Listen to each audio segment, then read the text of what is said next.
We cannot simply promote the next person in line or the most familiar name. We've had a president who came in and said the same kind of thing, new and improved, hope and change, and he didn't have the leadership skills to fix things. Jeb Bush and his protege Marco Rubio taking jabs at each other. Jeb claims he's the only candidate with enough experience to fix Washington, while Senator Rubio, without naming former Governor Bush specifically, dismisses political dynasties, saying it's time for a new generation of leadership.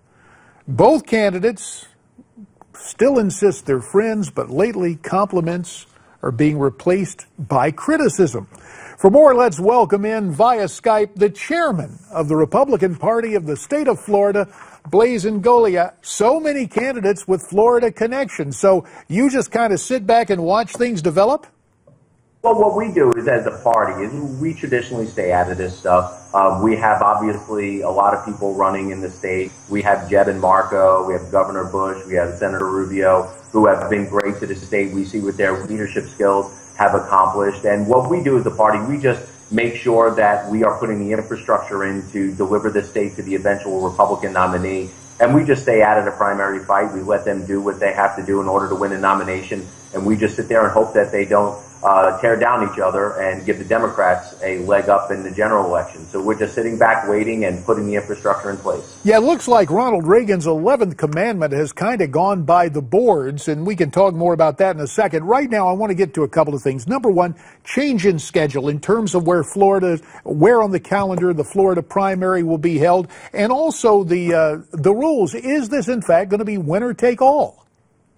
Yeah, it's going to be winner take all. We went a little in the past couple of election cycles and we got hit with some RNC sanctions, but this year we are going on March 15th and it will be winner take all. And when you look at current polling, you can see that the state is clearly in play. It's up for grabs. So we are expecting a lot of hard campaigning from the presidential candidates here in the state of Florida. There is another campaign going on right now with another Floridian, Congressman Daniel Webster, running for the speakership of the House of Representatives.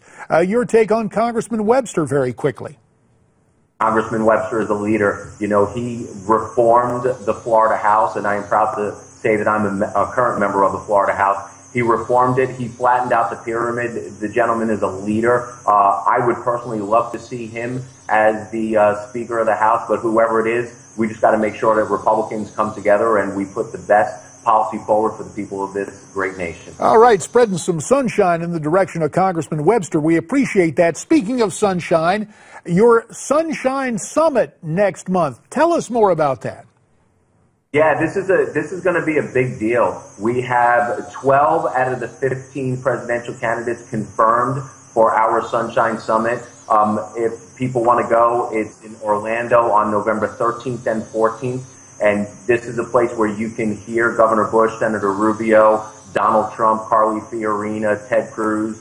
They're all going to be there giving speeches, letting them know about what their policies, what they want to do for this country. It's going to be a great event, and if people want to go, they can go to sunshinesummit.gop to get tickets for that event.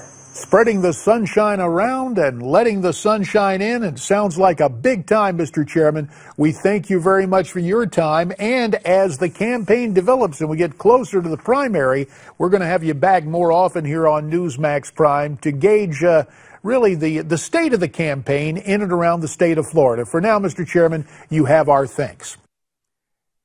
And now time to take a look at a couple of your comments. First up, Jeff, who saw our interview with Johnny Moore about the continued persecution of Christians in the Mideast. Jeff writes in, if President Obama won't provide a lifeline for persecuted Christians and Yazidis who seek asylum in this country, the caring people of America and their elected representatives need to take action.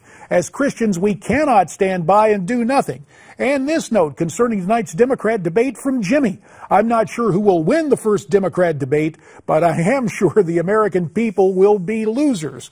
Speaking of that debate, later tonight, a special program, Steve Malzberg, Dick Morris, Rick Unger, and Ed Klein will have analysis live following that debate around 10:30 Eastern right here on Newsmax TV. That'll do it for tonight. For those you see and those you don't, J.D. Hayworth, until tomorrow, stay brave, stay free, stay tuned.